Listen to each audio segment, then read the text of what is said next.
Greetings, everyone. This is Koku from the Bitter Medicine Podcast, inviting you to tune in to the Bitter Medicine Podcast on KWAZ Radio. Peace, family. This is Oni, inviting you to listen to the pro-black perspective, where black problems are addressed with black solutions. Greetings, fam. Tune in to The Learning Curve with me, the revolutionary matron on KWAZ Radio.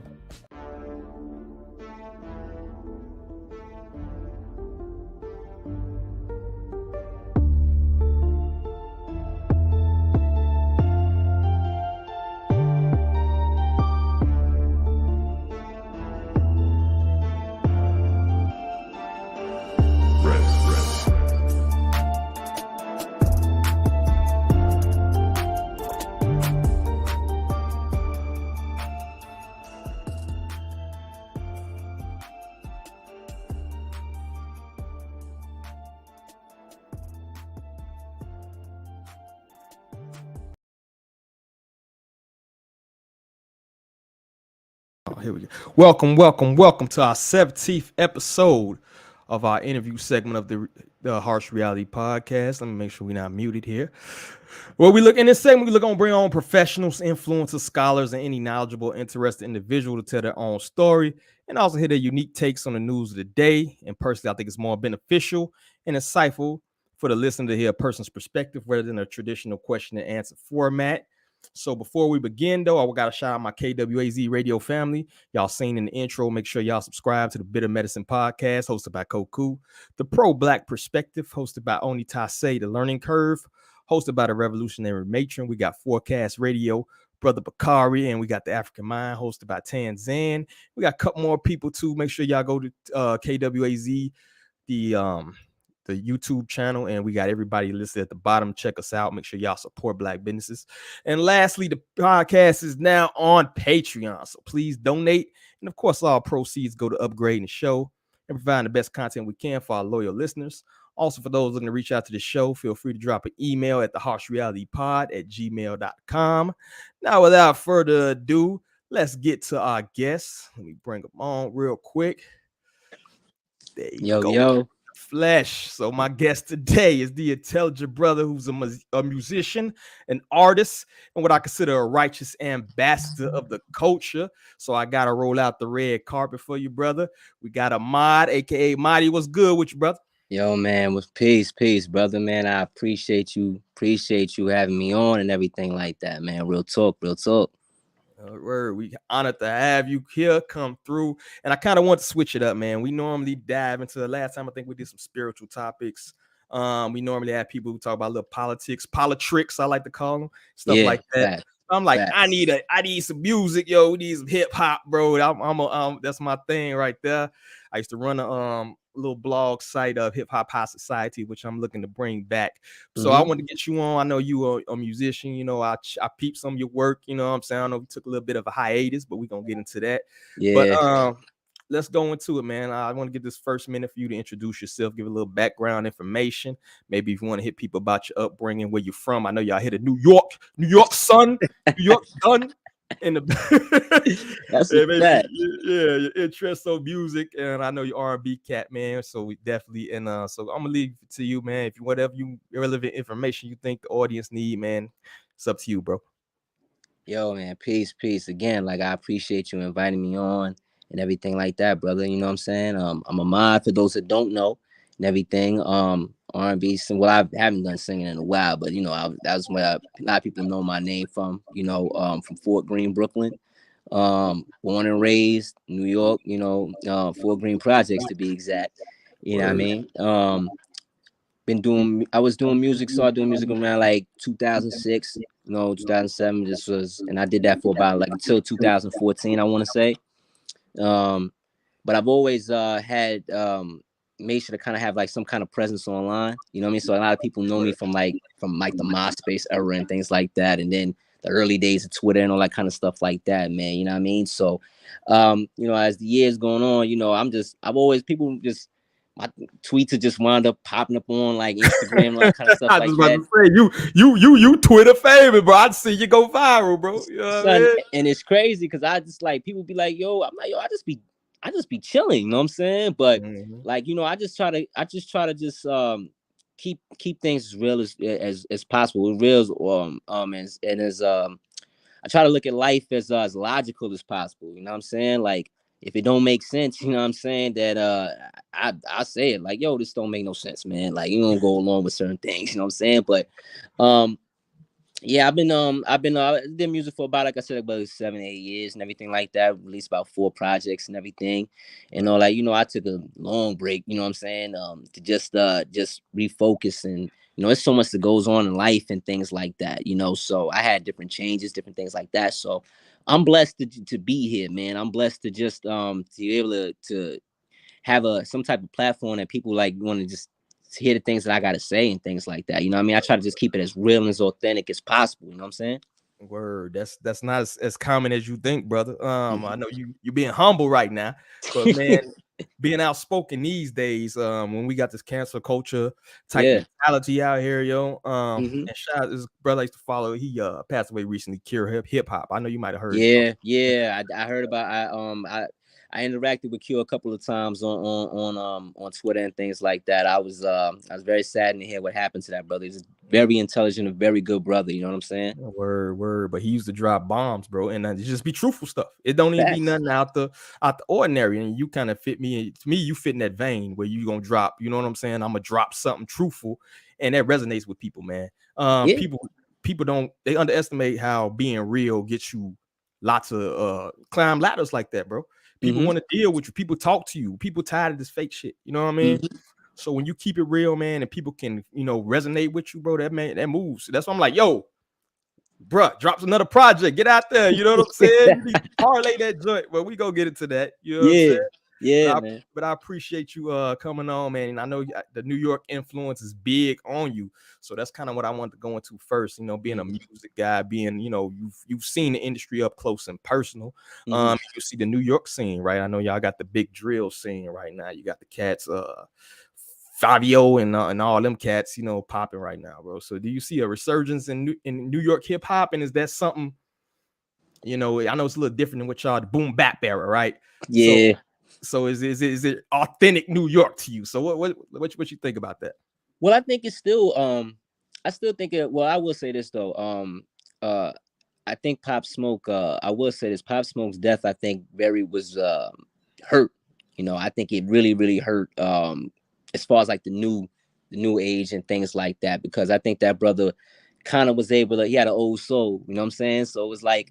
It was one of the kind of things where it's like brothers from like that era like respected him, from the previous eras respecting him, and the kids now, you know what I'm saying? But I think as far as New York is concerned, you've seen so many changes, you know what I'm saying? From like you said, the boom bap era, and then, you know, even going to like the shiny suit era and going to like the project, like rapping out the projects era, you know what I'm saying? Like, you know, like you know, when you had like the homies like Nas and Jigga and all them kind of dudes back when they was in the hood, you know what I'm saying? And those whole movements right there, to go from that to, you know, to when they, you know, started getting some money, you know what I mean? Started getting some paper, and it's like, you know, it kind of changed kind of from just like, you know, we're not rapping in the projects, we're not really rapping in the staircase no more, you know what I'm saying? We taking it to another level and things like that, you know what I'm saying? But and even to all the way up to now, you know what I'm saying? You see the drill, you know what I'm saying? See different kind of ways to the conscious wave too. You know, the blog era, you know, all of these kind of things, because New York always changes, you know what I'm saying? So like New York ain't the same like it was in the 80s. You know what I mean? I don't think I would imagine. Yeah, like it ain't, you know, that I mean, I'm gonna be real, like outside is different. You know what I'm saying? Like that's why I wanna I always try to put that out there. You know what I'm saying?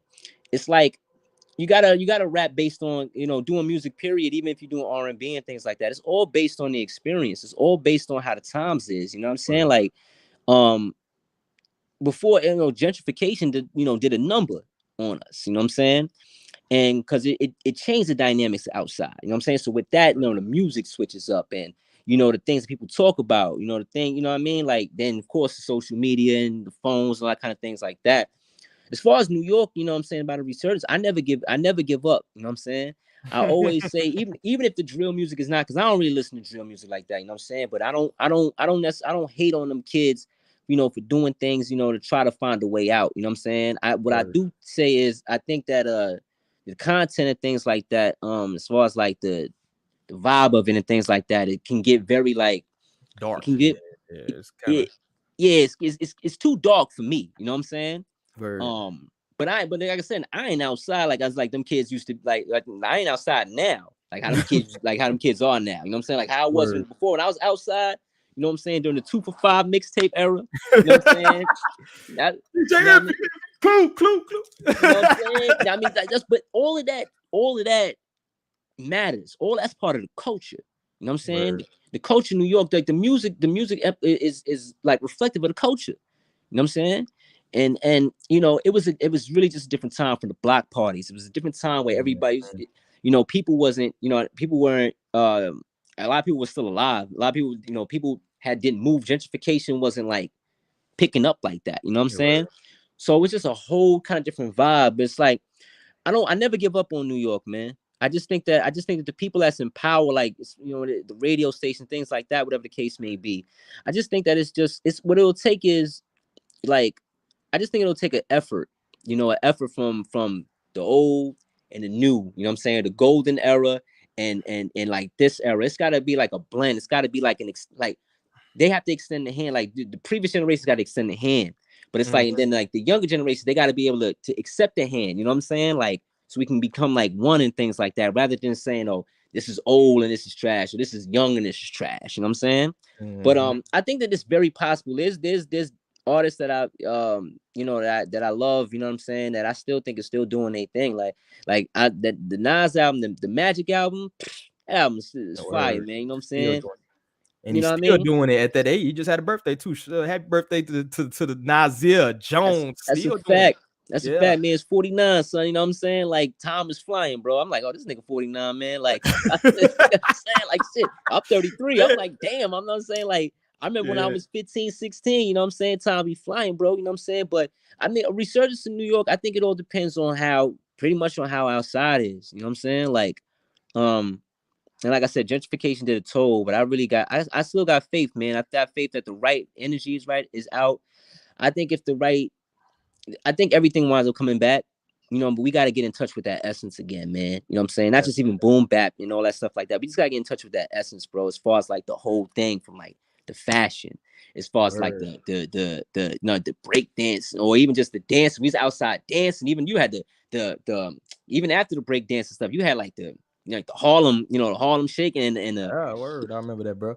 Yeah. But you know what? I will give New York cats credit, man. They do actually dance. You come down south and stuff like that now, man. It's like nobody is doing nothing. It's holding up the wall, dude.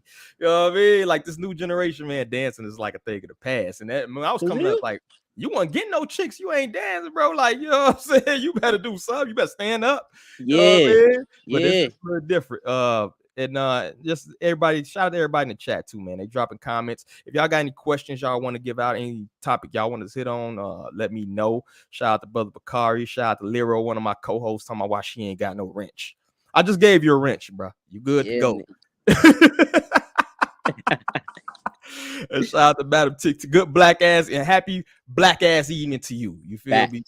Thank you for coming through. Shout out to Kevin, my boy, man. And so let's go on to the next topic. I kind of want, and this is gonna be a little bit controversial, but okay, we gonna get into it, bro. We got to touch everything, man. Everything, bro.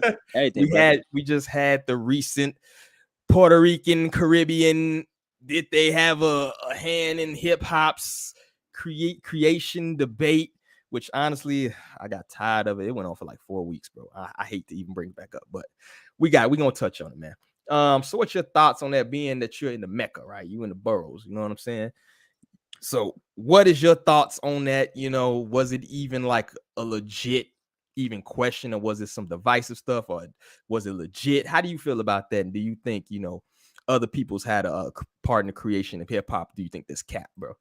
Well, as far as my understanding, because I was born in '88, you know what I'm saying? So like when I was a kid in the 90s and stuff like that, you know what I'm saying? So at that time, like, everybody like that, as far as like the beginning and things like that, as far as I always understood it, like I said, them black men and women from the projects, you know what I'm saying? They the ones that put it down.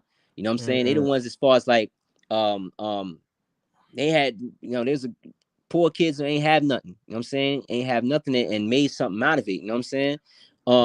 I think when it comes to the whole I think it's a little bit more difficult when you talk about like the whole like Black American and the Caribbean thing on that, because I think that sometimes with that is the first thing you look at when you see somebody, you just look at them as black. You know what I'm saying? Word. So you don't really think about it like, unless you talk to the person like, oh, where you from, or unless you hear accent or something like that. You know what I mean? So you had them brothers that was in there that was, you know, putting it down, like I said, in the projects and things like that, whatever. And we grew up. There was brothers that was, you know, had Caribbean roots, or that's where they came from and stuff like that, whatever. And they was outside there too and everything like that, whatever. Because like with that, it all comes down not to even just rapping. You know what I mean? Just like I said, break dancing, the graffiti. You know what I'm saying? All that kind of stuff like that. And that I think that that's a little bit more difficult because like unless you kind of like sometimes that's not the first thing you ask. You just say, well, you black. You know what I'm saying? That's just the natural thing. You brownish, bro. All right, cool. You know what I mean? And I think kind of unique what's in New York is that y'all like they call it the melting pot, bro. Like you look at Jim Jones, I think he got like Caribbean roots. You look at, you know what I mean, a lot of the founders of hip hop. So it's like, are you separating yourself? That's not, to me, what somebody explained to me is like, that's not the way New York works, bro. It's like, we here, you know what I'm saying? Like you in these projects with us, you melanated. We not finna be like, yo, people from Jamaica, you know what I mean? Your great granddaddy from Jamaica. So that's the way I was understood. You know what I mean? I'm from Chicago, but so it's you still got. I mean, that's still you still got. Like it's still people still got their cliques. You know what I'm saying? Or people still got their groups and everything like that. You know what I'm saying? You know, that's not to get it twisted and anything like that. Whatever. And there was definitely like I wouldn't say wars, but it's like, you know, people was different groups was definitely going at it. You know what I'm saying? As far as like rumbling in the streets and all that kind of stuff like that and bringing it and stuff like that, whatever. You know what I mean? I think when it comes to the Latino question, I think it's a little bit, my thing with that was always been this. You have Latinos, in my opinion, that like different types. And when I say different types, not just from Puerto Rico, Dominican, not like that. I'm talking about you got Latinos that's like officially silent. You got Latinos that want to be around black people and things like that just so they can say nigga.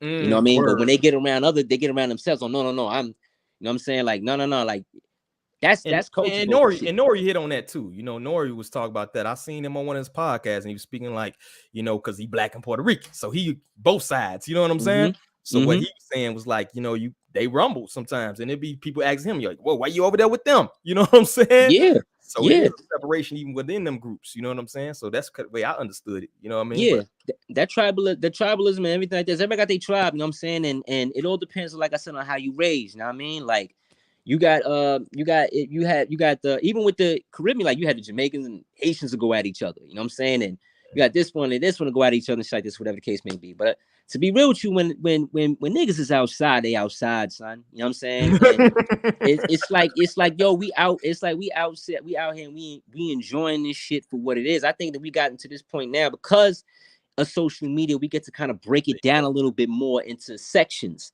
You know what I'm saying? I just think that people who sit up here and talk about like I understand the anger towards like somebody like Fat Joe. You know what I'm saying?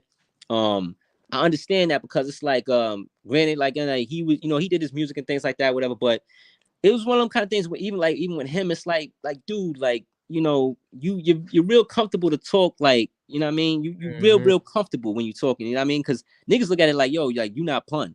You know what I'm saying? Yeah. Be humble. He talking like he's the Don Dada. Yeah, like fuck out of here. But you the third generation.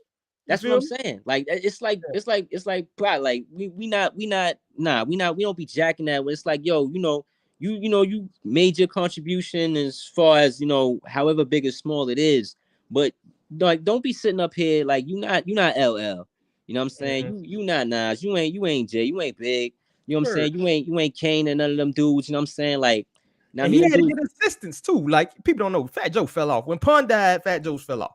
Ja Rule gave him some when Murder Inc. was popping. They gave him songs. They literally took Ja Rule off songs, put Fat Joe on the song. All he had to do was like a reference track. Yeah. So you got even put back on by the brothers, you know. So it'd be like, be a little bit more humble, bro, because you wouldn't be where you at. But he talking real greasy. I say that. Yeah, he is, and like I said, it has to be checked. You know what I'm saying? Like it's like you can't say these things and just like, oh yeah, like you too comfortable, bro. Like you like, you know what I mean? Like, but my thing with him is because when he's sitting in that room with them white folks and things like this, whatever, all that yo homie shit, all that stuff goes out the window. I guarantee you. Now I mean, he's Joseph. He's Joseph in those he's with Joseph the blue in eyes. them boardrooms. Feel me? You Joseph in them executive rooms, bro. Word, you know what I mean? word. And it's just like, yo, to be honest with you, we never really cared about man's opinions like that beforehand. When he actually had leaned back in these records like that. You know, Fat Joe was Fat Joe, but like ain't nobody was bringing him in when we want to talk about like rap. Nobody was bringing him in. You talking about KRS, you talking about these, you know, Rakim, you talking about these other dudes like this, whatever. Ain't nobody was calling Fat Joe like that, man. I'm not saying. I say even 50. I say even when during that era, 50 was huge, way huger than Fat Joe. You know what I mean? You wasn't. Fat Joe's like a dude that he's on somebody, he's a guest appearance on somebody's track and you accept it. But that's what I said. Even with him, even because the main thing with him is like I never even got the feeling that like other Latinos fucked with him like that. You know what I'm saying? They don't even fuck with him like they fuck with Pun. You see how Cuban Links had always kind of had an issue with him. Every Spanish rapper seemed to have kind of an issue with him. You know what I'm saying? Cuban Links, Chris, Big Pun's son. You know what I'm saying? Joel Ortiz, like how many Spanish rappers? So you talk all this stuff. How many Spanish rappers did you help, bruh? How many of your own people did you help? You know what I'm saying? You so concerned to my, oh yeah, we did this, then third. I said, well, how many of your own people did you try to put on? You know what I'm saying? Word. You know what I mean? Like, nah, you wanted to be the main Latino. You know what I'm saying? So I mean, like I said, you had Joel Ortiz and guys like that. They had to put on for their own. You know what I'm saying? I mean, put on their own shit. You know what I'm saying? So I mean, like I said, I think with him it's just like, I think it's pretty much just like, I think more people would be like susceptible or accepting of what he's saying. You know what I mean? Or if he said it differently. I mean, it's the arrogance, it's the everything. Like, yo, bro, like, don't ever try to make it seem as though that like black people ain't the ones that really put it out there and everything like this, whatever. You had, like I said, Spanish people that really contributed, the real ones that contributed to it, that was right there with us doing the joint, but not the ones I'm talking about that just want to come around when it's time, when shit, supposed when it's live. Yeah, when you popping, the money flowing, now you come around. But yeah, yo, my nigga, like, no, the fuck out of here. You know what I'm saying? Like, you know what I'm saying? Like, nah, bro, like, nah. You know what I'm saying? So I understand the frustration from so many people when it comes to him, man. You know what I mean? But what about Buster? Yeah, I will say. I mean, Buster's wilding. Like, Buster's wilding with the whole Black Americans don't have no culture shit. Like, bruh, stop it. Don't even do that. Because his ass he wouldn't be able to take his ass down there to downtown Brooklyn back in the 80s. When them gangsters and all them, when them real wolves was outside, he wouldn't have been able, he know better. You know what I'm saying? He wouldn't have been able to come out there and talk crazy to somebody, oh yeah, I don't have a culture. They tied him up on top of this place called Albert Square Mall. Used to be downtown. That tied him up on top of that, man. Like the original 50 Cent. That, you know, 4 Green Projects, the original 50 Cent. You know what I'm saying? 4 Green Projects, you know, they would have had him, you know what I mean? So it's like, it's just like we gotta be respectful. You know what I'm saying? Respectful of each other. And we can have this kind of discourse as long as respect, but this constant, like, the arrogance, you know what I'm saying? The arrogance need to be toned down. You know what I'm saying? But them brothers, as far as I know, like I said, you got to talk to those OGs that was out there at that time. You know what I'm saying? They the ones that really, really know. Because like I said, I was born in 88. You know what I'm saying? So it's like things changed in the 90s, in the early 2000s. You know what I'm saying? But like as far as I know, like I said, them brothers, them black men and women, like I said, from the projects, like I said in New York, I'm saying they the ones that they was ones really, really putting that shit down. You know what I'm saying? And they had, you know, contributions from solid Latinos. Yes, that's kind of what I feel about it. It's like started here, you contributed, yeah, part of the culture, yeah, but be humble about it. You know what I'm saying? Show respect. That's all it is to it. You know what I mean? Yeah. So we had today. I know you're gonna have a lot of I'm really waiting to hear your opinion about this joint right here. So we had a little back and forth earlier today. LL and DJ Akademiks. First off, let's say this right now. He's not Akademiks. His name is Livingston. Akademiks, the only Akademiks we acknowledge is the clothing line. That's the only Akademiks we acknowledge. His name is Livingston. Livingston is wilding out here. You know what I'm saying? You wild. Oh, hold on, baby. Before I go off, I forgot, man. Let me check the comments. All right, Sean George, to think the music industry is fueling this. Puerto Ricans never claimed hip hop. Yeah, I never heard them say they started it. I've heard That's what I'm saying. Like this is new. Like this is what kind of like this is a new kind of take on things. You know what I'm saying? Yeah, that's the wilding, bro. Shout out to Ron. Are you going to? I don't think you know where you at, bro. Next. He asked me about Tariq Nasheed's museum. I'm in New York, bro. Like his city, I in New York, bro. Like I just heard him say something about how Sean King is black. So right about now, he ain't questionable territory, bro. Talk about him right now. That's a bingo hall, bro. But who we got? I'll be square more shine out, bro. You got the New York what? That's a fact. Nigga, real ones know, man. Word for sure. And shout out to Kofi, man. We see you out there, bro. So all right, back to Akademiks, who I believe he kind of insinuated that money kind of is the driving force. And LL responded. I should have pulled up the clip, but I don't have it prepared. But in short, LL kind of is like, yo, money ain't what makes hip hop. You know what I'm saying? He gave a very poignant response to he ain't even a DJ, bro. Is he a fucking where did he DJ at? Listen, I've never heard of this man. I've never heard of Livingston until like I think he started covering like I think the drill rap scene and everything. I think I really don't know where he came from, to be real with you, but he wasn't outside. He wasn't Clue. He wasn't Envy. Like you wasn't none of the party DJs, none of that kind of things like this, whatever. I have never heard of this dude before, like, YouTube and and everything like this, whatever started popping and things like that. Yeah, I don't know how he got a foothold. People like him, I don't know how Khaled really got a foothold. It's certain people I don't know how they even got the mantra. At least I've seen Khaled play DJ a couple times. Yeah, like that much. But I've never heard of this Akademiks dude. I think he just lifted. He saw some, like you said, a shirt, bro, threw a DJ in front of it and start talking. And I got shot. I think it's Joe Budden fault, bro. You put that.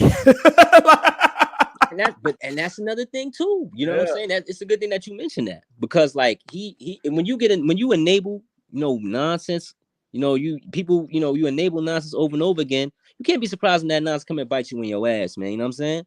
And then it's like now it's like these two, like he's very disrespectful. You know what I'm saying? He's very disrespectful, and like calling people dusty and broken. It's like, fam, you ain't saying that to none of them brothers to their face, because they would tie him up. You know what I'm saying? Yeah, Smack City, bro. I seen people go on the pod and talk about smacking him up in front of him. It was nothing. You know what I'm saying? He sat there and was very quiet and respectful. You know what I'm saying? He's the voice of the losers, man. You know what I'm saying? He's the voice of Livingston is the voice of the losers, bro. You know what I'm saying? Like, and as far as the whole situation that with him and LL and that whole topic, I definitely respect what LL's saying. You know what I mean? Like, but I also say this though. You got to look at how it got to this point. You know what I'm saying? Because we can't sit here and act as if that money hasn't been, glorified by previous generations. So it's like you get a trickle down effect. You know what I'm saying? When it's like, of course, you got to make money to live. You got to make money to fund your dreams. You got to do these things. You know what I'm saying? Wow. But when it's like if you ain't rich, you know what I'm saying? Like if you ain't got no mansion or nothing like that, whatever. You a bum. Or you ain't got nothing going on. Nah, I don't jack that. And I agree with LL said, because they don't do that with country music artists. They don't do that with the rock and roll artists. They don't do that with no other genre or no other group of people besides us. You know what I'm saying? Your money means everything. But I'm like, but you don't talk about Rolling Stones bank account. You don't talk about rock and roll people's you ain't how much money you two got. You know what I'm saying? Like, what does that matter? Because that's all politics.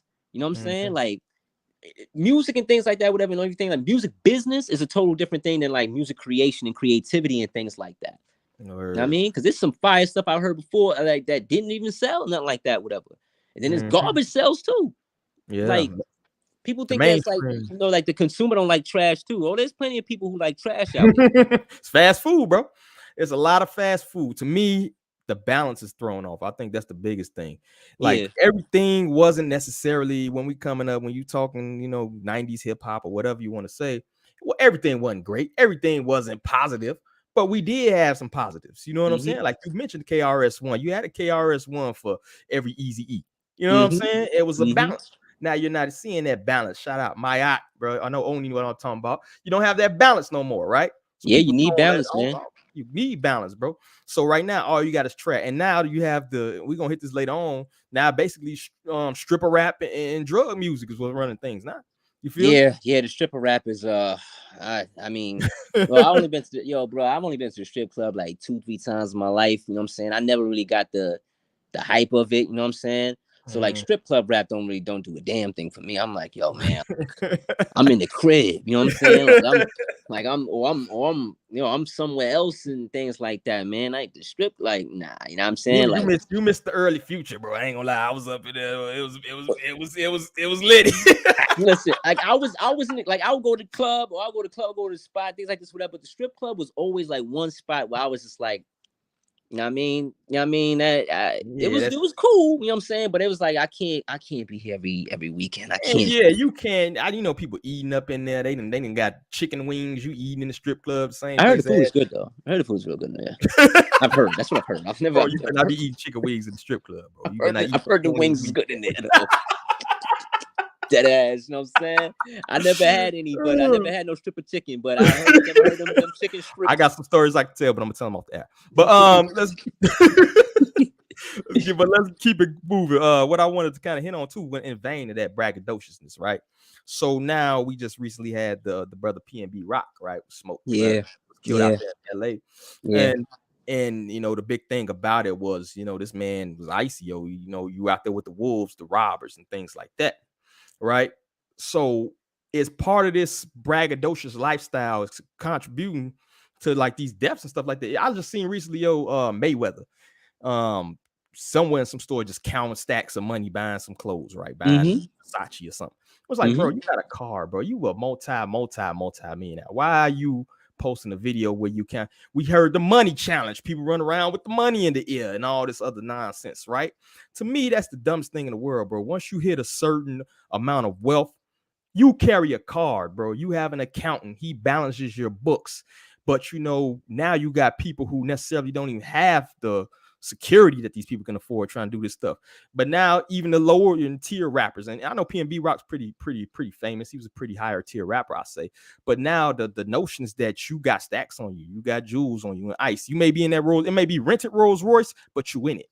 It's a lot of fake it till you make it going on. Yeah. So do you think that's been detrimental? Would you say the braggadociousness? But you know, we like to be fly. That's what I'm saying. That's what I'm saying. It's like it's difficult when you talk about that, you know what I'm saying? Because like braggadocious rap, like I like it with balance, you know what I'm saying? Like I like it in the aspect of like, yo, like this is me. I'm, you know, this it's just it's in the black man period, you know what I'm saying? It's just kind of like throw the jewels on, you know what I'm saying? Such and such, whatever. It's in the black man period. Now I mean, well, with most, you know what I'm saying? Well, with some, but I think that as far as like that, I think it's been taken too far, you know what I'm saying? But how could you really blame? Like you said, like, you know, when you see so many people, like as far as like, or black celebrities and things like that, whatever, that put that on a pedestal. Like how you expect them kids to not follow suit? If previous generations didn't put like, oh, the money is money over everything. You know what I'm saying? Money over bitches, money over everything, MOE, all that kind of stuff like that, whatever the case may be. It's like, well, that's all they've been taught.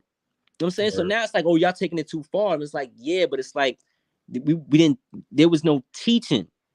You know what I mean? It was just a lot of just like, this is me, I'm doing me, whatever, but you don't understand the influence. Like the influence is heavy. Now, I mean, you don't know who's watching. I know I was influenced heavy by seeing certain people and things like that. But like I said before, I was also outside before social media. So I saw real people. You know what I'm saying? It was social media. You can create anything you want to, anything you kind of want sometimes. You know what I'm saying? Like you take a couple pictures and make you like with people's jewelry on people's clothes. You know what I'm saying? Things like that. So I think that and then it's, you know, sometimes we have you know, some shorties and things like that, whatever, that's what they like, you know what I'm saying? And I want to appeal to them, you know what I'm saying? Or you got some or you got brothers who won't respect you, you know what I'm saying, unless you getting that money, you know what I'm saying? So it's really just like it's become like, I think it's just been overdone. But then again, I said you can't just sit here and just blame them, because you got to just look at how the culture has been. And then it's hard too, because black people in general, like, we at the bottom wealth wise in this country, especially. You know what I'm saying? So it's like, any chance you kind of get, you want to fund it all. That come also from the hustlers in the 80s and the 90s, man. With the big chains and the, you get 17, 18, bro. We got the you know what I'm saying? Like, these are 19, 20-year-old kids, you know what I'm saying, making $30,000 a day, or $50,000 a week, shit like that, whatever, pushing, big cars and chains and things like this, whatever. So it's like, you see you coming outside and you ain't really got nothing, whatever the case may be. You see this mom, this person who got all the girls and got all the status and the prestige and things like that, whatever. It's like, I want to do this. So how'd you get there? I'm not working a regular 9 to 5, you know what I'm saying? So I think it's all based on illusion, because it's that fast money, just as quick as it comes, it's as quick as it goes. You know what I'm saying? And you get addicted to it. You get addicted to that fast money, with a point you ain't even putting in long-term plans, bro. And that's what I do want to say. One thing I do, that's what I do think, that the reality of it, that part of it doesn't get talked about. You know what I'm saying? Like, being able to maintain it, you're blowing money fast. Okay, but like you're not guaranteed to get this back. Exactly. It's nothing is guaranteed, man. Like I said, like that part of the real talk got removed. You know what I'm saying? Like, like, if you're not smart with what you're doing, you know what I'm saying, you could lose all of this, bro, and be back to zero. And then you want to wind up doing other things that, might wind up being detrimental to your life or your career, things like this, whatever the case may be, just to keep up with that image that you done built for yourself. Yep. You get it. And I think a lot of times when you spoke about, how cats was, flashy back in the 80s, but you talking about gangsters, you talking about people that knew how to move in the streets. These people were outside. Like you said, we was outside. These cats right here who mainly got their fame off maybe YouTube, like A&Rs don't even go to the clubs and spot acts no more. They go on YouTube, right? They still got A&Rs, period. I didn't even know that. That pretty much got extinct. So people that they hop on YouTube and be like, yo, this guy got, 50,000 likes. That's the A&R these days. Right? Or they see who, they don't even pick rappers no more. Sometimes if you go viral off a video doing some stupid stuff, they'll be like, yo, like, can you read this to a beat? And sign like that. You know what I'm saying? But back to my point, we knew how to move. People knew how to move a little bit, right? You knew when to be flashy. You knew when to move about. You know what I mean? Even being I never forget, man, being a regular schmegler dude. You know what I mean? I did my little hustle here and there, one, two. But what I did, I had 2 cars, bro. I had little Lexus on 20s. You know what I'm saying? That was my little ride. And then I had like a 93 Buick Real beater. You feel me? So like when I go pick them up, like if I meet a chick or something, you know how the main people who will get you got is women. You know what I'm saying? I've seen it done a million times. So what I would do, hop in the Buick Real, pick you up, right? Go to the spot, we switch cars. You know what I'm saying? Plus it was a kind of a stunt move too. It's like, yo, get in this, get in that. But that's the way I move. I knew how to move. I'm not going to the projects with my nice joint picking you up, knowing you probably talk to 10 dudes out here. But I think a lot of people, particularly these musicians, they're just musicians, bro. A lot of these people wasn't gang. Drake wasn't out there slinging packs, moving dope like that. You know what I'm saying? So these people don't really know how to move anyway. So to me, it's just a perfect storm. You got stupidity. You got people don't know how to move. You got the braggadocious lifestyle. You add that up together, and when you get out there with the wolves eating, bro. Feel me? That's a fact. Because them ribs is touching, you know what I'm saying? And I said them ribs is touching, and they see it come up. So it's like, you got to understand, like I said before, like, it's messed up that it's even like that, because it shouldn't be like that, but it's I look at it like, yo, it's people, we feel as though sometimes we always got something to prove. Make sure, like, I'm not pussy, you know what I'm saying? It's for lack of a better term, it's just like that. Like, how many brothers and could have just avoided situations just based on just that. I don't want to look. I'm pulling up. Like, nah, man. Like, nah. You ain't got nothing to prove, man. You ain't got nothing to prove to people that's gonna do nothing but take these things from you, man. And it's like you got the majority of the people could love you in the neighborhood. All it takes is one. Once it's one hater to do something. You know what I'm saying? That's all it takes. It's unfortunate, man. Yeah, big facts. Check some of the comments real quick. Brother Bakari, shout out to Brother Bakari. Make sure y'all subscribe to that, brother. White folk tell black folk which rapper should be famous. I guess black folk call Rakim the God, MC, and see Eminem. I don't remember. He said that? Yeah, he said something about Eminem. I think I blocked that out. I think I deleted that from my mind. Like, I'm like, I said, he said, what? He might be trying to get a feature or something. I don't know if the guy. I don't know, man. I don't know. Rob bugging with that shit. He trying to be nice, like fam, like get the hell out of here with that. You know what I'm saying? Yeah, big facts. Atlanta strip club. I mean, down south. Period. That's kind of the culture. Once I moved down here, I'm telling you, I heard it's different down there. Like I said, New York strip clubs, whatever. But I heard down south is. I heard this. That's the regular spot. That's where you at, just chilling, like, yeah, you know what I mean, doing what you do. So it's a little bit different culture. But you say New York different. All right, see, we got anything else? Jay-Z said the money phone was corny. A lot of rappers got upset with him. Yeah, Jay, right, bro. That money phone thing was the dumbest thing I've ever heard. Yeah, it wasn't. It it wasn't it. But like I said before, it's the precedent. You know what I mean? Mm-hmm. But Bakari says that's one of my messages. Understand who's listening to you, even the way we speak, act on social media. Our youth is listening. Yeah, that's why I try to be a little bit, tailored. Although I say your kids shouldn't be listening to me. But we definitely wouldn't. I got a young one, bro. I don't know if you got a word. Kids. I don't think you got kids, but I got. Nah, I don't got no kids, man. No kids, but I think that's a blessing, brother. We need that. Love my babies, but man, it's rough sometimes. But the little one, bro, it was a phase. It was like where she was just going. She was in the fucking daycare, like, oh shit, Mm-hmm. Like, where's she saying that from? Why she sitting here saying? And you got to check yourself. You got to humble yourself, man. So when she in the car, I'm throwing on the censored version of the songs. My mom's is like that. My mom's is like that. I had to go sneaking, and like I said, when I was able to, like I said, when the 2 for $5 mixtapes, when that era came, that's when I started like really like getting into like you know what I'm saying, but it was it was controlled, you know what I'm saying, in the, when in my household, you know what I'm saying, my mom's and I grew up around music in my house, you know what I'm saying, so like I grew up in the house with my grandparents. I grew up in the projects with my grandparents and my mom's and everything. Me too. And my grandfather especially, like they had vinyls and records and tapes and things like that, and they sang and everything like that, whatever. So I was always around good music, you know what I'm saying? I was always around dope Black music, you know what I'm saying? So I was able to appreciate that from a young age, and it grew on me. But that's what I'm saying. If you expose these kids to these things, they'll like it. Yeah, Al Green, like, bro, I grew up with my grandparents too, man. Old school, old Mississippi cats, bro. Yeah, I'm listening to Al Green and the old school, you know what I'm saying? Listening to Harold Melvin and the Blue Notes. So like all this old stuff, they bumping it, you know what I'm saying? Yeah. So we got the balance too in that sense. So as much as I go to the crib, we be listening to some crazy stuff, you know what I'm saying? Spice One or whatever. But now I get that balance. Like we getting the R&B, we getting, and which is kind of a good segue too into what because we actually they had love music, right? It wasn't everything was these bitches and hoes, right? You had like my lady left me with my baby at, you know what I'm saying? Have you seen that? You know what I'm saying? So that's a classic right there.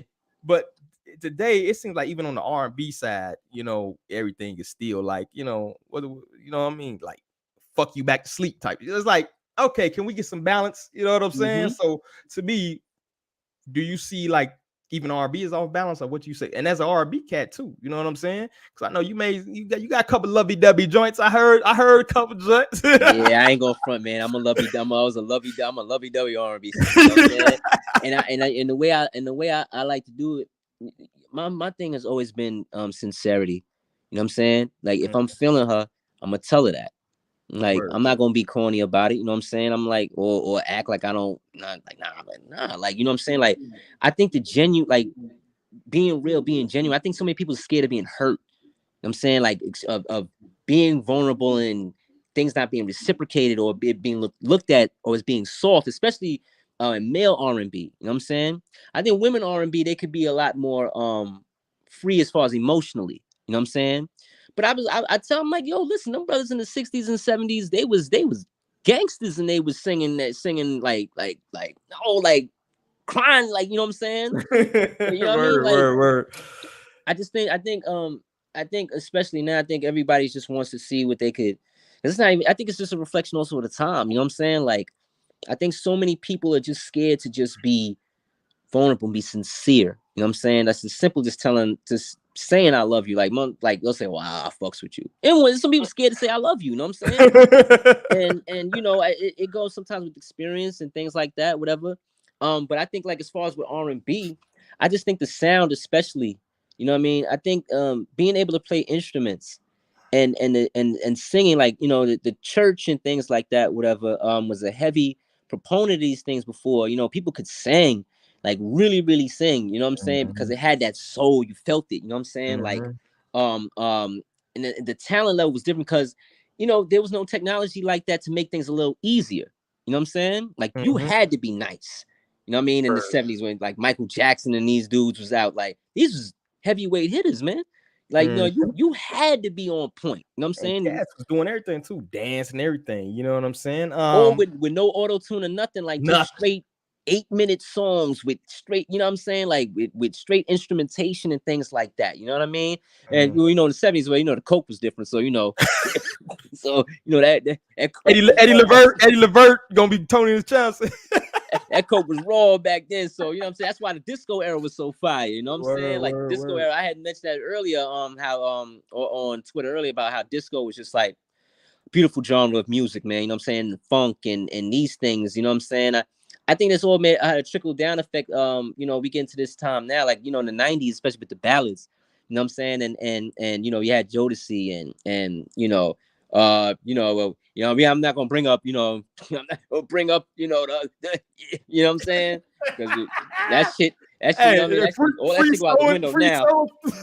Yeah, shit go out the window now, you know what I'm saying? But like, I was heavily influenced like by singers like Donell Jones. You know what I'm saying? Like, Donell Jones was Chicago, too. Shout out to Donell Jones from the Shy. Yeah, man. You know, Music Soul Child. You know what I'm saying? Lloyd was somebody who was a big influence on me too. Because it was just a sincere. It was just a sincereness, man. You know what I'm saying? It was just like, it was honest, and it was believable, and it was relatable. You know what I mean? Like, I mean, how much? I mean, I don't know how toxic you know what I'm saying, you know, it could be. You know, every once in a while, you know what I'm saying? Yeah, but I think that the average person and things like that, you know, we need love, man. You know what I'm saying? And you know, especially with like so many. One thing I have to say about R&B is like, it's just you know, the music industry and things like that has changed and stuff like that. I don't even hear songs with bridges and stuff like that anymore. You know, I don't even hear 3 verses on a song no more. It's just one long interlude. Yeah, 2-minute joints, man. Like, even hip hop is doing that. It's like almost like the attention span of and you know, back in the 70s, but how long was Papo's Rolling Stone? About 10 minutes long, bro. Yo, I think the song, intro like 3 minutes, bro. Yeah, it's just the instrumental will play for like 3, 4, 5 minutes. You know what I'm saying? Yeah, that joint be banging, but you know what I'm saying? You don't have that anymore. It's like straight to the cut. You maybe have one bridge, and that's like one hook, bam, one more verse, get them up out of here. Maybe throw a rapper on if you don't have a rapper on, and we getting up out of here. But I will say but I will say that, like I said, there's some singers and there's some you know, R&B artists and things like that. They try, you know, they try their best. You know what I'm saying, to try to bring that feel back and things like that. You know, you got to, like I said, adapt to the time, because the attention span, like you said, is key. Like, the attention span is so fast because we have like Instagram and everything is right now. I need it right now. You know what I mean? Like, I don't have the patience to sit down and listen, but it's like, nah, like sometimes you just gotta, you know what I mean? It was a different, things was much slower before. You know what I'm saying? Everything is so fast paced now. You know what I mean? Yeah, I think Neo Soul was probably the last hurrah of kind of that long type of bridge. Like, do you even have albums anymore? It seems like everything is single after single after single. If somebody drop an album, after 2 months it's forgotten about, right? Well, that's because of streaming too. You know, streaming didn't change the game a lot. You know what I'm saying? Where, you know, because before, you know how it was before, bro. Like, you know, it's like we would buy albums just for one song. You know what I'm saying? Like, and then we had, you know, we were around the same age. So it's like we came when we was doing, you know, when LimeWire and everything hit. You know what I'm saying? Like, all that nonsense, yo. We was getting mad. We was getting mad music and things like that, bro. So I just think, also, I just say is music appreciation. You know, I think we appreciated, you know, the appreciation of music was different. You know what I'm saying? Like, the listeners really, like, it meant something. Because you remember when you went to go cop a CD. You remember when you went down to the record store and cop something. It ain't like that no more. That experience is not there. It was an event. It wasn't these like surprise drops nowadays, because, like you said, the streaming. So they'll just decide on Tuesday to let the album go. Back in the day, you had a date. People was lined up. You had the book. You got the book. You could see who wrote what. You know, it took that away, man. It's almost like fast food, like we said earlier, man. Like, you just click a button and listen. Like, you don't even own. Like, you had to put effort to get music. Yeah, there's no more effort to get music. You know, that's what it is right there. The promotion was also different too. When you had 106 at Park.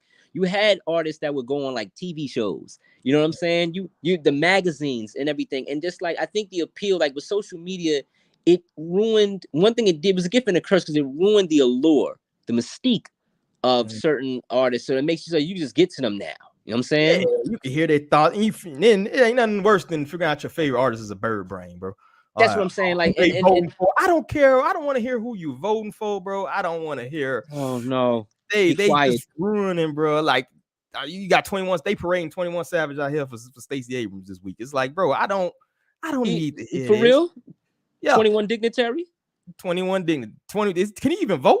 Ain't he from the UK, mate? I listen, man. When I found that, listen, I already got my own issues with him because I was like, yo, bro, like I saw who he apologized to over some lyrics, but he talking about killing a nigga here and killing this nigga here, and then you won't apologize for things like that, right? So I mean, like I said, that's what I mean as far as like the culture and things like that. You know what I'm saying? But I mean, it was just a different time and everything. But I really believe I don't give up. You know what I mean? Sure. I believe that as long as we're here, we can make some type of change and kind of bring the essence. And I see younger artists, you know what I'm saying, trying like, you know, like they like older stuff if they're exposed to it, man. Word. Gotta expose them to it, man. Expose them to good music. Earlier too, man. Get them to that music earlier, man. So by the time they 12 or 13, they have appreciation for it. You know what I'm saying? Listen, every kid 19 years old, now you're trying to put your old music on. Any young boy, if you put any young person, every young person I know, no matter what generation it is, whatever, you throw on Michael Jackson, even as you put for some kids now, they think Michael Jackson the greatest thing they've ever heard, greatest ever seen. You know what I mean? Like, and that's just real to transcend, like, you know, to really transcend like that. You just gotta expose them, man. Don't think that they're just gonna think it's corny, man. Like, you know, you gotta be able to willing to teach them, man. Word, get to them. Don't let the internet teach them. You teach your baby. We the ones here. We gotta teach these babies, man, because we're not in control of these platforms. We're not in control. I mean, like the major platforms. We can control the platforms like this, but we're not in control of, like the big platforms, like that have that has the big wide range of influence and things like that, whatever. But it's on us while we in these households, man. While we go to these blocks, we in these neighborhoods, like, yo, let me put you on to something like this, whatever. And they be like, yo, who that? Who's this? You know what I'm saying? You'd be surprised, man. I don't give up on the kids. I don't give up on the babies, man. You know what I'm saying? We can't, bro. You give up on the babies, bro. You basically giving up on your future, bro. You know what I mean? What this Tupac say, yo? Exactly. It's like, oh, man, have a race of babies that hate the ladies and make the babies. You know what I'm saying? Like, exactly. Shout out to the Pac there. God bless him, man. So let's go away. Let's see if we got any comments on that joint before we move on, yo. Hello. Madam Tick Tick Boom be dropping some jewels out there. I'll be mesmerized by vinyl album covers, the artwork of them, my grandparents, mom, pops vinyl. I would spend hours looking at them, but the content to me, exactly, it was an actual project. It was an event, man. Artistic expression. And don't you remember skits, bro? Skits gone, bro. Some of them skits used to be so classic, bro. Cam was good for that. Cam was good for them skits. Cam had, so many cats had like 50 had some great skits. You know what I'm saying? 50 was amazing. Yeah, was amazing. We don't got none of those no more, yo. Shout out to the Planet. I used to go to Circus City. Oh, you dating yourself right there, boy. Circus City. They used to have, remember when they used to have like exclusives just for Circus City? They'll have the Circus City version or the Best Buy version. Those like the song you had to go to Circus City to get, like, you know what I'm saying? Like, this is what I'm saying. You remember those times. You don't really remember when you went download to stream something, but you remember those times when you went down to I remember the times when I went to the mixtape spot, man. And it was one of the greatest things ever because it was so many of us there. I was there with the other rappers and the singers and the guys just listening to music. And we were there and we would converse and we would talk and things like that, whatever the case may be. It was beautiful. You know what I'm saying? That's where the idea of the ciphers and stuff come back. That's where you seen who was nice and all this other stuff. We had to go outside. It was the internet was there, but we had to go outside to get these things. Exactly, bro. So speaking of which, New York, now you got the hottest female MC. I think we hit on stripper rap. Ice Spice, right? That's her name, right? That's her name, right? That's what they be saying. I know she got the Cookie Monster pajamas on deck. You know what I'm saying? Because that she got them. Yeah. That's the thing for them shorties up there, and Spanish shorties up there in the Bronx, stuff like that. Yeah. These So what's your overall state of the female MC, yo? I know we got the mainstreams pretty. basura. You know what I'm saying? But what do you think about overall, man? And is it redeemable, bro? You know what I mean? I mean, listen, I like some of them, man. Like I like well, I'm gonna tell you what I really like. I like the girl code. That's my favorite right about now. As far as the young girls is out and everything like this, they are my favorite. Shy Bigger and Sadiddy. They did a like a freestyle. Like I heard them do a freestyle like a long time ago, about maybe a couple years ago, which is fire. They did like also Lucchini. They rapped over Lucchini. It was just straight New York. You know what I'm saying? They really capturing the essence of that old school 90s New York feel, like how they dress and everything like that. And that's what I love. It's like it's an appreciation. You know what I'm saying? And they doing it, and they doing it at a younger age. You know what I'm saying? People like that. I like Glorilla. You know what I'm saying? Like I like Glorilla. I tell people this, that people get surprised when I tell them that. They was like, you? It's like they think I don't like nobody. So they're like, you like Glorilla? I'm like, no. I said, listen, I bad with Gloria Hightower. You know what I'm saying? That's and I say at least she raps, yo. I don't think she do too much of the. She's not that. I mean, like she rap. You know what I mean? Yeah, she do the whole. She does you know, I think it's more like she does like regional music. That's another thing too. Regional music is dope in my opinion, because there has to be a balance. You know what I'm saying? There has to be New York music. There has to be Cali music. There has to be Memphis, New Orleans music, Miami, Florida music, and things like that. The Carolinas and things like that. Regional music is dope because that's what also made things fire previously. There you go. You know what I'm saying? That what made a road trip dope, yo. You could throw on the radio. Go to DC. Region. Yeah. Go to Chicago. Like, you know what I'm saying? Like different stuff, but that's like dead now, bro. Like, do you really hear region? Y'all might get some in New York, but I don't hear. Nah, I mean, to be real, I mean, I think it's starting to come. I think it's starting to come back. That's why I said I had liked Glorilla, because she's doing that's from my understanding. That's like, you know, the Memphis type sound. You know, she signed with Yo Gotti, who's a Memphis legend and things like that. So that's like, yo, like you gotta like do the sound. You try to appeal to everybody, of course. But I'm like, yo, like doing it your style and doing it the way from the city or the way you come from, it branches out. Because that's stuff that used to be down south. I remember when certain songs from down south would come up, would hit. I remember when Sipping on Some Scissor hit like New York, bro. We was like, yo, we was out there bumping the joint. He was like, yo, I remember when Nelly and Country Grammar, look, I love the Country Grammar album. You know what I'm saying? I like. It was so fire to hear that. You know what I'm saying? It was, and they felt the same way, like down south, like when they hear New York music, or they go to Cali and they hear music from, you know, a different region and things like that. It was love to hear that because it was different. Not everybody sounding the same. You don't know sometimes where this person is from. Word. You know they all in the auto tune joint, and now everybody got to rap like the Migos, or they doing the drill thing. Yeah. Like I miss the regional stuff. I risk, you know what I mean, hearing the different sound, even different accents, man. It makes it unique. That's what I'm saying. Like you see the discussion that we having like right now, brother. You see, like you see how it's like we both from different regions. You know what I'm saying? But it's like you talk about your experience, you talk about mine. You know what I'm saying? It's like you see the similarities, but that's certain things that you had that I you know don't know about as far as like regional things. And I say this thing is fire. I like that. You know what I'm saying? There's things that I got go, you know, we got from New York, and it's like, and I know you got respect and appreciation for it too. You know what I'm saying? So that's what made things fire, man. You know what I mean? And especially us as Black people, you know what I'm saying? Like we know we different and things like that, whatever. And you know, a lot of things happen, especially not to go on that topic, you know what I'm saying? You know, with slavery and things like that, that try to like remove that connection from us, to separate us from each other as much as possible. You know what I'm saying? So I feel as though like, yo, like, you know, we make jokes and regional jokes on each other and things like that, because it's all love, we all family, you know what I'm saying? Exactly. That's why it's like, but I think it's necessary for us, you know, to have that kind of difference. To not everybody sound the same. You know what I mean? And not everybody just be like, oh, just see one rapper and we're all gonna be like this one rapper. Like, nah, son, like, nah, do you. I like what you do, man. You know what I'm saying? You do it differently, or I might do it differently. You know what I'm saying? Exactly. Even with R&B is the same way. Like, you know, you had Chicago R&B. You know what I'm saying? Like, you had those guys from there. You had people who did music from New York, and then you had Jersey and stuff like that. Yeah, West Coast. All of it sound different. West Coast singers, you know what I'm saying? Down south singing, like, yo, come on, man. Like, it's that diversity as far as Black people is what makes us, man, makes us fire under that in that whole diaspora. You know what I'm saying? Regardless of where you came from or what your ideology is or whatever it is. You You know what drop I'm a saying? flex bomb right now, yo. That where you spit. Yo, I'm telling you, son, I get passionate about that joint because, like I say, I think people get so caught up in just like always the bickering and the all like nah, man, listen, your culture and what you do is fire. You know what I'm saying? And I appreciate certain things. You know what I'm saying?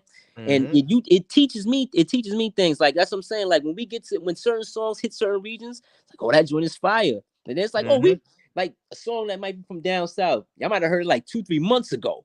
And then everybody get to New York, and I'm like, yo, this is fire and stuff like this. Whatever. It's like, oh man, we've been on that. It's like, oh, right, well, what else you got? You know what I'm saying? Exactly. And that's when you know something fire. When you can get something, it may pop in your region, but I tell you what, it's still to this day is the measuring stick, right? If it's popping in New York, it's official. You know what I'm saying? You get them cats because that's the land of the Apollo. You will get booed. You feel me? That's what they known for. So I remember OJ the Juice Man getting booed out there. You know what I'm saying? I remember when he first came. I remember that. But I remember when Jeezy first came. Jeezy in New York, we was riding with Jeezy. You know what I'm saying? Like it's like I said, like the people think that it's like, oh, like I don't know about maybe before my time, but I know that my era and things like that, whatever, we had a lot of appreciation for the South, man. Like I'm talking about Tip, Luda, Jeezy, Weezy, of course, you know what I'm saying? Cash Money Man. I was in junior high school, we was bumping Project Chick. You know what I'm saying? Like, you know what I mean? Like it was like you heard on Down Bottom with Drag on everything. You heard Juvie on it. You know what I'm saying? Like, you know what I mean? Like, yo, like, and it's love. It's always gonna be competition. I mean, that's regular. Competition's just in us. That's part of hip hop anyway. That's part of and that makes you better, bro. I don't know why people shy so much away from competition. It's just when it come personal, it come ridiculous. But competition makes one of my best homies, man. One of my co-hosts of my other, the way we met is competition, bro. This dude, and he from Jersey, one of them Jersey cats, right? So it's like, yo, I want to beat you at everything, bro. I want to beat you, but that's my homeboy to this day. But when we get us we playing bowling, bro. We playing for blood because that's how we get down. But it's all love at the end of the day. It makes both people better. You know what I mean? So I think people need to get back to that competitive spirit. That's what makes hip hop great to me, yo. That's trying to be the top MC. That was a great era when you had Jay and 50 and Nas, all these cats going back and forth. You know what I'm saying? That was a great era. Like, people trying to be the top, even Kanye in there. You know what I mean? They was trying to be the top, and that's where you got great music. Now it seems like everybody's D-riding. You feel me? Like, it's like, where's the competition? At least musically, are they beefing to shoot each other? There's like no musical competition. You know what I'm saying? It's not. It's really just like Instagram, like Instagram, like I'm gonna show I'm flyer than you, or I'm gonna take that from you, and all kind of stuff like that, whatever the case may be. Like I said, that element in hip hop, you know what I'm saying, the whole gangster thing, that's been there for a good amount of time and everything. But I think a lot of that, you had people that was more playing the background and things like that before. Now it's like everything is on Front Street. Everything's on Front Street. Everything is there for everybody to see. You know what I'm saying? Like like I said, everything is there. That, people make things easy for the police. Word. But I ain't gonna keep you too long, man. I want to brother, man. Whatever you need, man. You know what I'm saying? But I definitely want to touch on what you got going on. Talking about that Represent project, man. I listen. Represent was something. Honestly, to be real with you, Represent was something that I came up with like around, like I said, 2018. I was a big fan of there's a photographer named Jamel Shabazz, and he took pictures of downtown Brooklyn and things like that. And I spoke about gentrification a little earlier. I watched my neighborhood and my area and things like that change. You know what I'm saying? I watched like a downtown Brooklyn area used to be jumping, man. It used to be so many people there. Like it was always something going on. I had some of my greatest memories down there. You know what I'm saying? Just because the people and everything like that.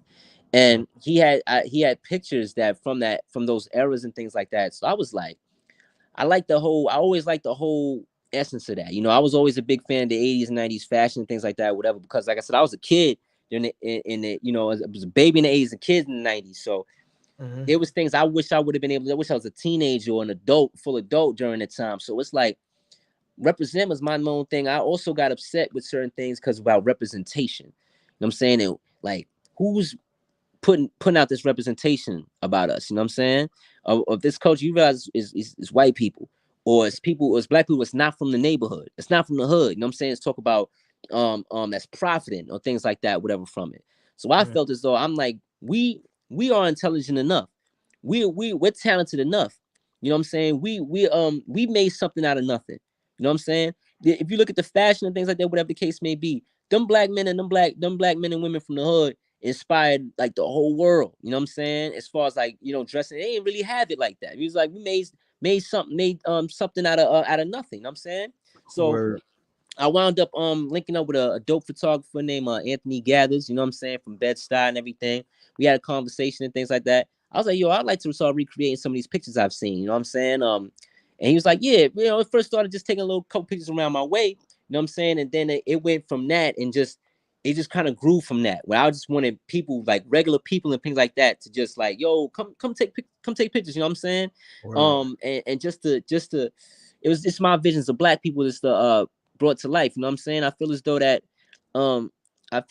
the black man and woman from the concrete kingdom, you know what I'm saying, which is the projects and things like this, whatever, or from the hood and things like that, but not even necessarily from the projects, but from the hood, you know what I'm saying, is one of the most, like I said, the most underrated, you know what I'm saying, individual on this planet, you know what I'm saying, as far as what we've been able to do, because the stigma is just like, oh, like, you know, broke and poor and, you know, ghetto and all that kind of shit like this, whatever. I'm like, nah, man, we had some beautiful, talented people that came from this, you know what I'm saying? And we need, and you can see when every time the mainstream, or, you know, this time they want to profit from it, they'll put it up there, you know what I'm saying? Like, oh, and then they collect all the money off of it. Nah, like, I'm like, nah, like, we're gonna be the ones, you know what I'm saying, to create these things. We're gonna be the ones to create this. We're artists and black artists and entertainers in these things. They need to come to our platforms and tell their stories. We should be the ones telling these stories, nobody else. So I made sure represent is something that I've been building to make sure that it's a platform and things like that, where not even just with just the pictures and things. It's just like, as far as this music, it's culture in general. You know what I mean? It's like a kind of, I won't even say like a cultural gathering and kind of things like that, whatever. It's just like I said, just my visions of black people that's coming to life. You know what I mean? Like, and I want to make it look as regal and as fire as possible. You know what I'm saying? I've had Instagram pages that inspired, you know, like Mecopolis and you know, flying famous black girls and things like that, to inspire this style. You know what I'm saying? It was the style from the jewels, the clothes, the sneakers, the hair. You know what I'm saying? It was just, like I said, we was outside. It was that time. So even though gentrification might have looked like it wiped things and took the things away from us, things like that, I'm like, nah, like we can bring certain things back and put a positive spin on it, man. You know what I'm saying? That's that media representation, yo. That's man, bro. You spin fire, man. That's why I'm starting this platform. You know what I'm saying? That's what I'm trying to grow this. That's why we hooked up with other network people. You know what I mean? I want to bring you on because I see you doing your thing out here. So it's like that link, bro. That link. We got to control our own narrative, man. I like what you said there, bro. Yeah, we should be going on. We should be going on, like I said, like platforms like this. You know what I'm saying? Like, we got to build it. Let's run in the Vlad. What you running the Vlad for? We got brothers and sisters right here. What you running the Livingston for? You know what I'm saying? when you got platforms, like I said, we got to build it from the ground up. It all starts somewhere. You know what I'm saying? Exactly. I don't make no excuses, brother. You know what I'm saying? Like, yo, we got to put in the work. We can get it done. I mean, our ancestors came like 400 plus years of slavery, man, for us to come all the way to this part, brother. So ain't no way how I'm gonna let them down. You know what I'm saying? I'm not gonna just give up and shit like that, whatever the case may be. I'm not gonna be broken down. I'm not gonna. We are in positions to make things happen, no matter how. And I don't make a dime and all that kind of stuff like that. Money is not even the driving focus for me. You know what I'm saying? I just want to put something that I feel is spiritually right. You know what I'm saying? Build that legacy too, man. Like your people, your legacy gonna live forever, man. You know, after the money's gone, after fame, after whatever's gone, after the kudos, at the end of the day, it's some people who gonna have your last name. It's gonna be people who gonna look at you as an inspiration. It's people who gonna remember you for your work outside of your net worth. I've never heard nobody speak about nobody's net worth when they died. You know what I'm saying? I heard them speak about their accomplishments. If they change the world, but I've never heard nobody be like, "Oh, what's the name died with $5 million in the bank?" Who cares? It's going back to the state anyway, bro. You feel me? Exactly. And just like you know, you have brothers like Malcolm X is one of my biggest inspirations. and he did it. He did everything that he did. You know what I'm saying? Because it was for in his heart, and he did it for his people. You know what I'm saying? Regardless, and to his die to the day they, today he was he transitioned, everything like that, whatever the case may be. And I'm just trying to keep that same kind of energy, that same kind of spirit that young, especially like young Black boys, you know what I mean? Like they need to show that they care. Just need to show that they matter. You know what I'm saying? Like, you know what I mean? Because it's been we as Black men, that's our responsibility. You know what I'm saying? Our responsibility is to be perfect, be not even perfect, but like be positive and shining examples for them. You know what I'm saying? Like let them know, like, yo, you ain't gotta do, you ain't gotta sell drugs, or you ain't gotta do whatever you gotta do to make things happen. Me, I worked a 9 to 5. I grind, you know what I'm saying? And I've been grinding everything, just whatever. But you still, I tell them kids, I say, you see me though, right? I said, I got my side. I said, I still look, I think I look alright, you know what I'm saying?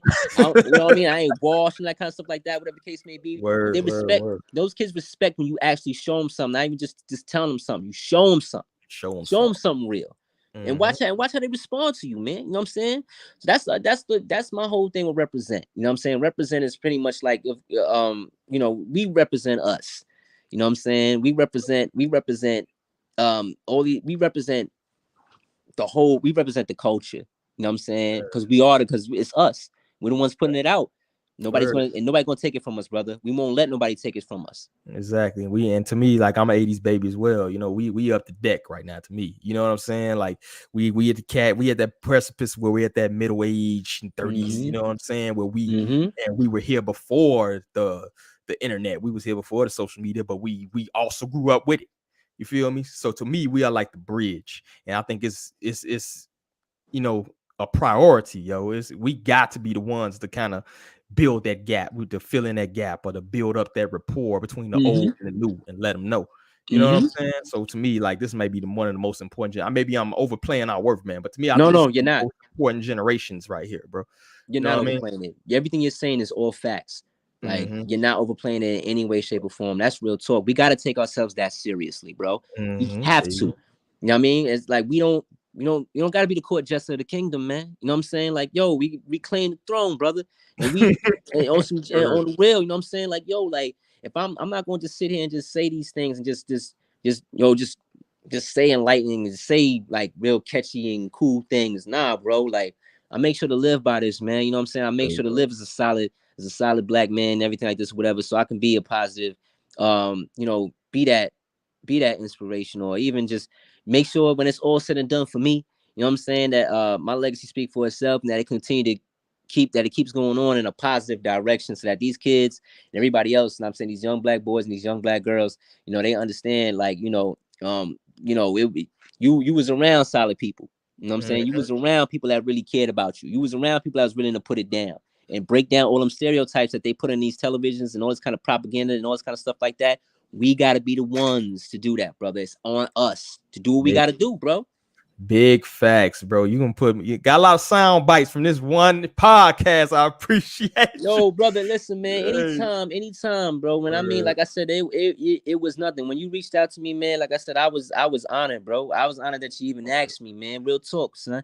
It means a lot, brother. It really does. Now, I really appreciate it, man. Yeah, and I'm gonna give you the last minute. If you got anything you want to plug, bro, you want to give people your social so they can follow you. Yeah, man. What events? If you're getting back to the music joint, let them know. But I'm gonna let you get that last minute to shine, bro. What you got going on, man? Oh, man, listen, man. If you ever want to follow me, of course, hopefully they don't get rid of my page. You know how that shit go. You know what I'm saying? You know what I mean? They get to, they get tired of me, like, oh, no, goodbye. You know what I'm saying? But on Twitter, MAADY BK67, MAADY BK67. On Instagram, my Instagram is still solid. Ahmaad NYC, AHMAAD NYC. The next represent shoot that we got going on is going to be on October 23rd. Reach out to me if you're interested in that. It's going to be inspired. Of course, we always do these shoots, photo shoots inspired by the 80s, 90s, and early 2000s. So if you're interested in that, you can reach out. It's free to participate. We don't charge anybody. We tell people to come out. It's pretty much a free photo shoot. It's a free event. We play good music and all that kind of things like that. You know, my man's Kev Money, you know, has also been my DJ. He got his line, Fergie coming out and everything like that. Well, he's already out, but he's really cooking with that and everything. And as far as music, man, like, I don't sleep on that. Yeah, I tell people like it ain't over yet. My man Sam Trax, who I always was working with, man, I linked back up with him recently and everything. And we actually, you know what I'm saying, we in the beginning stages of, you know what I'm saying. So you might get some you might get some R&B, man. I keep telling people like I ain't no singing ass nigga, but I am a singing ass nigga. You know what I'm saying? So, that ass, you know what I'm saying, son? You know what I mean? So, but yeah, brother, like again, I really appreciate it, man. You know what I'm saying?